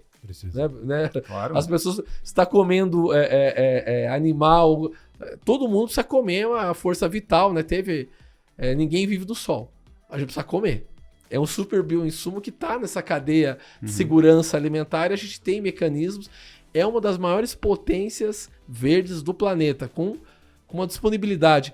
E a disponibilidade está nesses estados que muitas pessoas, por não conhecer, criticam. Criticam. Às vezes a gente sabe o Maranhão pelos lençóis maranhenses, são famosos. O Piauí tem sido mais famoso pelo Whindersson Nunes, o youtuber, que ele tem ali levantado a bandeira do Piauí, pelas belezas naturais, por tudo, mas assim, você não sente falta dessa debênture de pesquisa e desenvolvimento, injetar dinheiro? O que você tem descoberto de coisas boas pela Oceana, no Piauí e no Maranhão, nessas suas andanças aí, empreendendo e em negócios de pesquisa, nesse contexto? Bom, primeiro assim, Maranhão é a nossa casa da Oceana, né? A matriz é lá. A nossa fábrica é lá, né? A matriz fica em Brasília. E hoje estamos oficialmente, de forma pública, né, estruturando uma operação no Piauí. E, obviamente, tenho circulado em ambos os estados, em outras paragens aí também. E começar falando uma questão, né? Gente, né? Gente é essencial, né? E hoje no Maranhão, na nossa fábrica, a gente tem um público fantástico, a gente tem o nosso time, na essência, assim, muito engajado. Levei um potencial parceiro... na verdade, agora estamos acabando de firmar um contrato com ele, um parceiro de distribuição na Europa, e acompanhei ele numa visita à nossa fábrica. E ele chegou para mim no final e falou: nossa, Alexandre, todo mundo sorrindo, dá para ver que está todo mundo se cumprimentando, engajado com o trabalho e tudo mais. E para mim foi muito sintomático. Ele falou assim: ó, eu tenho visitado várias empresas e eu vi um destaque muito importante no sorriso e no engajamento das pessoas, procurando fazer o trabalho direito, estando ali disponíveis, atentos às movimentações e tudo mais, mas não parando, né? Ninguém encostado no canto nem nada. Então, começar por gente, isso aqui é muito importante. Mas gente assim, gente boa existe em qualquer lugar do mundo. Qualquer lugar do mundo. Não é privilégio de uma região ou outra. Né? Capacidade cognitiva, jeito com pessoas, soft skills, engajamento, isso existe em qualquer lugar.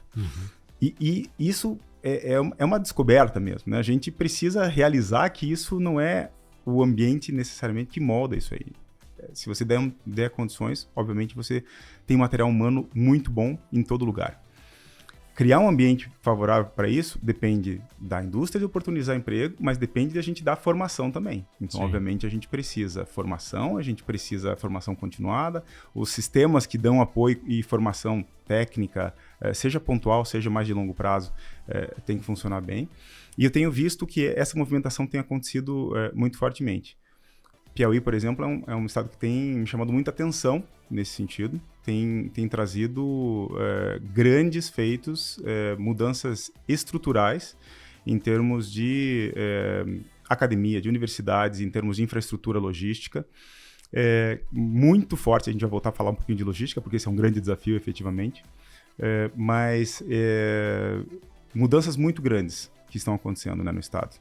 E criando um ambiente para fomentar a implantação de empresas, de centros de desenvolvimento, que tem ajudado e motivado bastante a gente, empolgado bastante a gente nesse sentido. A gente tem um custo logístico absurdo no país, né, por falta de uma infraestrutura adequada. Hoje a nossa fábrica fica, você falou dos lençóis maranhenses, a gente fica perto dos pequenos lençóis, à beira-mar, efetivamente, e acaba tendo um custo muito grande, né? A gente exporta para mais de 60 países e eu tenho que fazer um trajeto muito grande para isso. Então, muitas vezes, o meu custo rodoviário é o mesmo custo de mandar o container para o frete marítimo para o outro lado do mundo, para a China, por exemplo, né? Então, só para eu entender um pouco, para chegar do Maranhão até São Paulo custa a mesma coisa do que do Maranhão para a China? Esse vai custar mais. Eu não mando pelo São Paulo, né? A gente escoa pelo Nordeste. Você escoa pelo Nordeste. Isso. Mas assim, e o custo chega a ser semelhante? Sim, total. Às Dentro vezes... do próprio Nordeste para ir para o outro lado do mundo. O custo interno é mais caro do que a exportação. Claro que... É impressionante tem variações, mas é muito forte, né? Agora sim, a gente também tem que falar das dificuldades que a gente tem, que é assim, você falou da questão do tributário, do fiscal. Esse é um grande desafio, né? Não sou o único a levantar essa bandeira. Acho que todo empresariado luta por condições que sejam efetivamente até dignas e justas para a gente conseguir empreender, né? Sou super a favor de pagar todos os tributos, obviamente, mas a gente precisa entender melhor essa equação aí, que vem acumulando cada vez mais e onerando cada vez mais, e isso obviamente traz uma dificuldade muito grande, seja sobre a venda, seja sobre o lucro, né? Então, é uma questão bastante delicada, e a gente poderia de novo falar horas sobre esse tema, mas acho que a gente tem que focar em o que é que a gente precisa se preocupar mesmo, né? Para falar na questão essencial que a gente está discutindo aqui, que é a pesquisa e desenvolvimento, que é a inovação, já temos um custo operacional muito grande, em grande parte por logística, em grande parte pela questão fiscal e tributária. Para inovar, que essencialmente é uma atividade de risco, a indústria precisa desse incentivo. A gente precisa ter produtos que realmente cheguem na indústria, cheguem na ponta, de forma a endereçar essa questão do risco. Tomar o risco sozinho é muito difícil quem vai fazer. Tomar isso junto com uma agência de fomento, junto com uma agência governamental, isso facilita demais. Então, tem uma função necessária.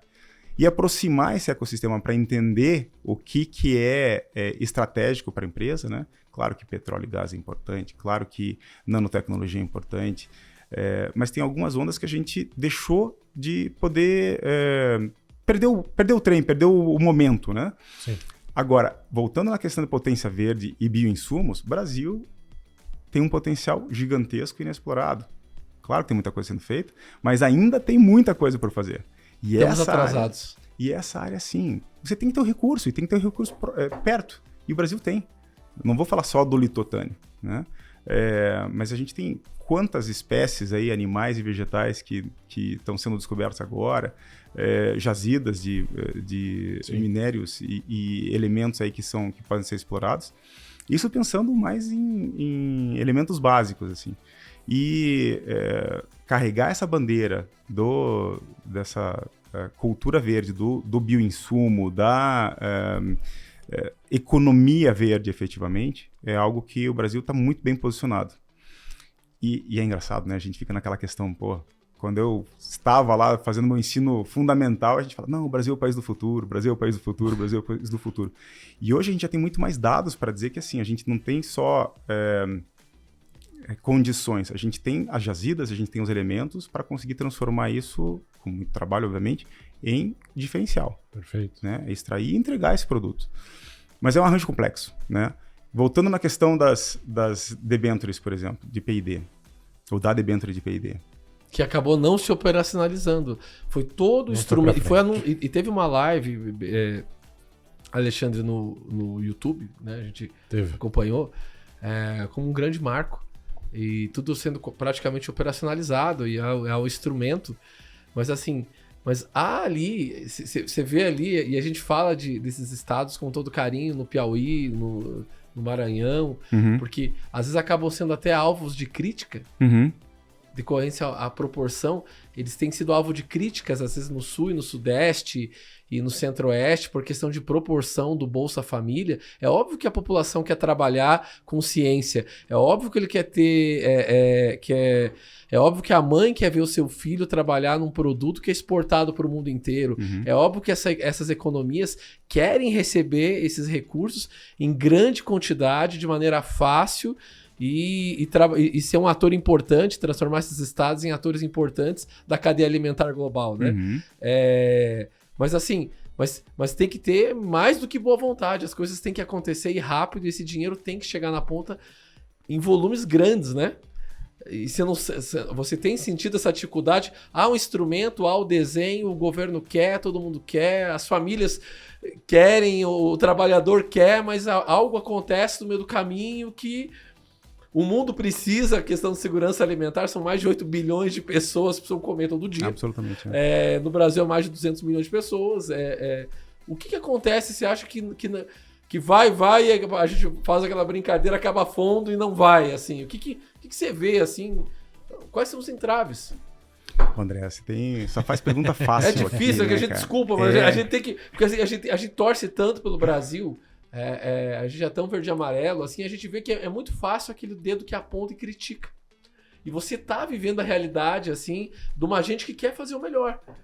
Eu entendo que, assim, a gente precisa repensar a maneira de entregar esses produtos. Então, assim, fazer um lançamento de um programa, como a debênture de DPID, é super importante. Mas operacionalizar isso até o final, sem tantos vieses, e realmente entregar o que o país precisa, o que a economia precisa, o que esse arranjo todo precisa, porque é gente que está nesse arranjo, né? São pessoas que estão nesse arranjo. São as pessoas que vão operacionalizar uma pesquisa, são as pessoas que vão estar na cadeia produtiva, que vão entregar um serviço e tudo mais. Essas pessoas precisam disso, né?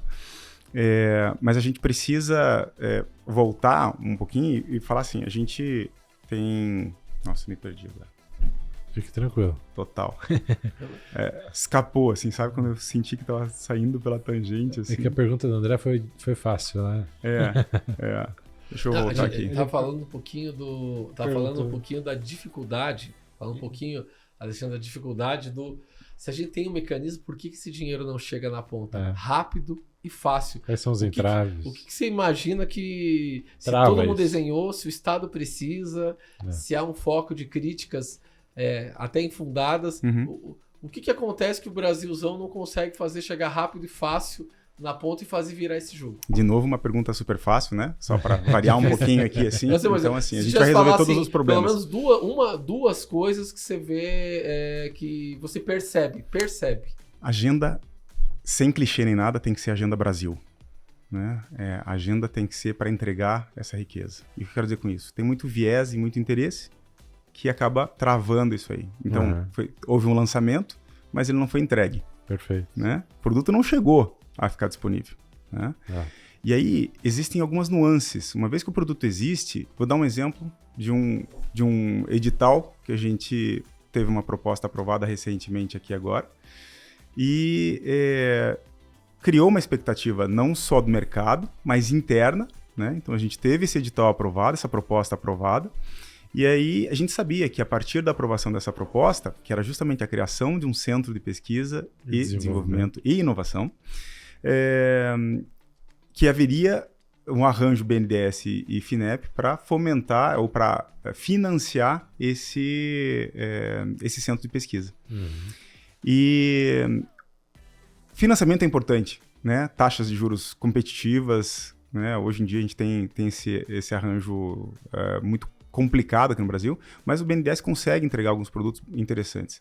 Mas financiamento é uma parte disso. Agora, a subvenção econômica, né, aquele famoso fundo perdido aí, ele é uma medida necessária até, né? A gente tem os recursos, mas o que a gente viu nesse edital especificamente é uma desconexão entre a disponibilidade do recurso e a necessidade de conseguir fazer operacionalizar. Isso aí dentro do projeto que foi proposto. Esse recurso ele ficou focado em uma parcela muito específica do projeto como um todo. Ou seja, reduziu demais a abrangência ou a capacidade de atender a necessidade desses projetos aí. As empresas precisam que esse investimento em tecnologia feito pelo governo, né, para comprar um pouquinho do risco dos projetos, não seja simplesmente uma estratégia comercial, né, de promoção. Efetivamente seja depositado e que esse recurso ganhe tração para as empresas. E divida esse custo, né? A gente divide o custo. O empresário não quer risco zero. Sim. De novo, o empresário empreendedor, ele vive decisões de risco todos os dias, né? E pesquisa e desenvolvimento aumenta ainda mais essa exposição. Compensar ou diminuir um pouco isso é muito importante, né? Mas você acha que talvez se fosse um pouco mais difundido, FINEP, BNDES, outros incentivos para fomentar a inovação e outros projetos, né? Até a própria sustentabilidade, mais empresários sabendo disso, eles não teriam uma maior força para cobrar um depósito efetivo ou uma disponibilização efetiva desses recursos? Porque quando a gente fala ali de lei do bem, né? Então incentivo para inovação, reduz a carga tributária. A gente está falando ali de 170 mil CNPJs do lucro real que poderiam utilizar. Só 4 mil utilizam. Existe um desconhecimento. Né? Captações de recursos, BNDES, FINEP. Então, a gente vê poucas empresas acessando. Será que nas faculdades, nas escolas, não deveria ser ensinado, explorado melhor, que existe o governo por trás, existe uma hélice tripla ali, governo, empresas e universidades que podem trabalhar em conjunto e promover esse ecossistema? Não, sem dúvida. Acesso à informação é o início. Você teve tua experiência na França também, né? Como que é lá isso? Na verdade, assim, as indústrias são muito mais próximas da academia, da universidade. Então, assim, nessa tríade que você mencionou aí, já temos duas partes muito mais próximas. E os programas são muito mais perenes também. Né? Então, existe já um amadurecimento cultural e um acesso a essa informação melhor. Mas existe uma formação de empreendedorismo que é muito característica também, né? Não simplesmente assumir risco, ou ser criativo, ou ser inovador, mas entender que existe uma necessidade de inovação, por que ela existe, e não descobrir isso depois que você está com 30 anos e já, de repente, aprendeu a duras penas, né? Por conta própria. Então, entender que existe essa necessidade, essa possibilidade, esse arranjo, isso aproxima muito. Acesso à informação de novo, né? Que começa desde a formação. Perfeito. E até, falando nisso, né, Brenda, Alexandre, estava comentando que, justamente por isso, há a questão, óbvio, né, do governo do espaço fiscal, né? Claro, é até para ampliar esses benefícios, mas eu entendo que uma debênture de P&D bem operacionalizada, bem desenhada e bem vendida, acho que por todos, né? Pelo Estado brasileiro, pelo sistema financeiro brasileiro, ao exterior, por exemplo. É que nós temos uma condição aqui que não é igual. Nós temos aqui uma potência verde. Acho que foi o episódio inteiro de um super bioinsumo, que é fruto de uma pesquisa base de 6 décadas que está rodando, que trabalha em segurança alimentar, total, onde esse dinheiro necessariamente nem viria do Estado brasileiro. Viria de uma agenda de investidores do exterior. Era um dinheiro que viria de fora para dentro. E viria em grandes quantidades, justamente em estados fragilizados no seu IDH, no seu Índice de Desenvolvimento Humano, que tem grande disponibilidade desse bioinsumo que tem ali a cadeia. Então, seria o estado ideal, né? Que os agentes também, a tendência não está falando de só abrir espaço na agenda de benefícios tributários e nem de juros subsidiados e nem só de subvenção. A gente está trazendo um mecanismo fácil, rápido, anunciado até, que conseguisse atrair não só o mercado, não só a Faria Lima comprar isso também, estimular a Faria Lima a comprar esse mecanismo, estimular agentes do exterior de financiamento comprar esse mecanismo para que ele chegasse rápido, fácil, em grande disponibilidade na ponta. Então, acho que também o uso inteligente do ecossistema, da estrutura do governo, e não só... quando eu falo não é só o governo, eu acho que esse governo até tem feito mais que o anterior em ciência, mas eu digo com relação a... o outro preparou um instrumento e apostaria, né, que esse seria... Mas assim... Eu acho que tem outros instrumentos, a gente fala muito da CBIOS ali, que passa também a questão de carbono, a parametrização dela ali com o VER. É uma discussão que 100 episódios não responderiam em nem livros e nem teses. Mas eu acho que nesse negócio de potência verde, trabalha muito desburocratizar e estimular, não só com a agenda tributária, né? Eu acho que é muito aquela boa vontade, né? De falar, poxa, teve um mecanismo bem desenhado. Vamos botar muito foco nisso aqui para a grana chegar na ponta, para estar lá no Piauí, para estar lá no Maranhão, para estar chegando em grandes volumes, na quantidade e velocidade que precisaria. Eu acho que o Brasil um pouco, Alexandre, peca nisso, né? Às vezes você fica imaginando, tem muito dinheiro, você fica olhando as grandes nações, acho que... E aí, muito da tua experiência de centro, de trabalhar em multinacionais com centros de P&D global, né? Uhum. Como eles atraem recursos, né? Como eles de outros países, de outras fontes de investidor, né? Então, assim, como eles atraem recursos, né? Então, eu acho que também a atração de recursos do exterior para P&D no Brasil, num super bioinsumo, numa agenda de potência verde, onde ele não há disponibilidade no mundo inteiro, eu acho que a gente tem que acordar para isso como país, né? Sem dúvida, porque assim, isso não é algo que a gente faz com iniciativas isoladas. Tem que ter uma agenda pública ao redor disso, né? E assim, acesso à informação é super importante, acesso a recurso financeiro muda o jogo. Uhum. E assim, a gente muda falou rápido, né? Muda rápido, porque assim, é uma política bem estruturada e um aporte efetivo que chegue rápido na ponta e em quantidades que tenha previsibilidade e continuidade, isso permite você criar, do nada, um ecossistema, uma massa crítica, como a gente falou algumas vezes, esse termo, através de atrações, através de laboratórios, através da indústria mesmo, pesquisas, em regiões que de repente não contavam com aquilo. E vou voltar no ponto que eu falei, material humano bom existe em qualquer lugar. Perfeito. Agora, é algo de longo prazo que tem que começar, né? Então o recurso é super necessário. Então, a pergunta que eu queria fazer, onde o Alexandre acredita que está o dinheiro? É na conexão? Onde está o dinheiro, né? É nosso tema aqui, né, André? É na conexão empresas, universidades e governo, e fazendo isso tracionar muito bem? Ou... Sem dúvida, sem dúvida. Não acredito que uma das fontes, um desses elementos desse tripé pode puxar sozinho, né? Tem que acontecer um arranjo muito bem azeitado. E de novo, por isso que eu vou remeter de novo, é uma Agenda Brasil. Agenda Brasil.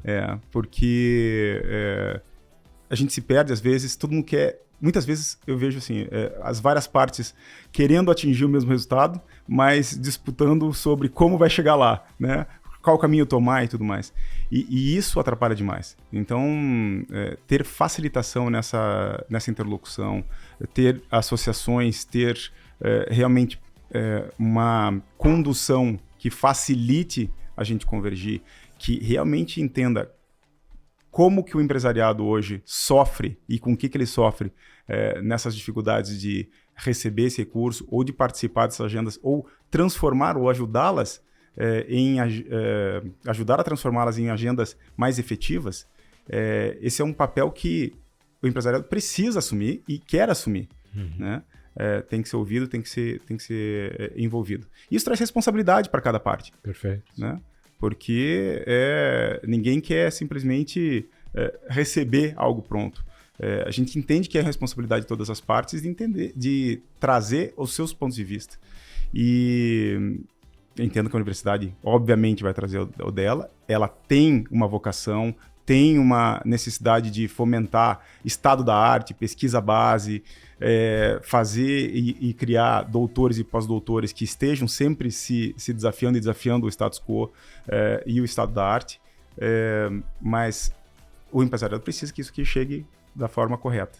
E a agenda pública, ela com certeza ela é beneficiada e ela tem que estar por trás de tudo isso como um pano de fundo para dizer quais são as áreas estratégicas. E a gente sabe que tem muita área estratégica determinada, mas como que a gente faz realmente esse arranjo de propósito, de conhecimento, de financiamento, meios para que isso vire entrega efetivamente na ponta, que gere riqueza. Esse é o ponto. Para mim, essa é a agenda Brasil que a gente tem que chegar. Bom, queria agradecer. Finalizando mais um Macfin Cash, onde está o dinheiro? Quero te agradecer muito, Alexandre. A gente pode falar muito de trajetória toda de P&D, para quem não... Às vezes a pessoa está querendo uma carreira em pesquisa e desenvolvimento internacional, nacional, frentes. Te agradecer muito e por você estar aqui podendo trazer uma agenda que é incomum a gente trazer, e sobretudo uma agenda regional, né, de Nordeste, com potência. Eu acho muito bacana isso, assim, que A gente fala, todo mundo puxa a sardinha pro seu lado e tá aqui no Sul falando Nordeste é orgulho do Brasil. Eu acho que isso dá uma noção de ser brasileiro, de acreditar no país. Total. E com uma trajetória tão bacana quanto a sua. Quero te agradecer muito. E haverão novos convites. A gente tem muita coisa para falar. Sem dúvida. Não só de ciência, de agenda regional, de frentes. E brigadão por estar com a gente aqui. Seja sempre muito bem-vindo, né? A casa está aberta. Voltar à sua terra natal, passar um pouquinho de frio. Sempre é bom ter uma desculpa, né? Com certeza. Gente, olha, obrigado, assim, eu acho que é um prazer a gente conseguir contribuir e colaborar aqui. É uma troca de ideias, né? Ninguém é dono da verdade aqui. E obrigado também por me receber e por me fazer aprender um pouco mais sobre essa dinâmica. Aprender e pensar muito nas perguntas fáceis que vocês têm feito aí também. Bem tranquilas. Bem tranquilas, né? E, de novo, estou à disposição. Espero que a gente realmente consiga construir uma pauta em cima disso. Espero que esse conteúdo ajude a entregar algumas mensagens essenciais ao público de vocês. E, de novo, estou à disposição também e foi um prazer. O prazer é nosso. Até o próximo.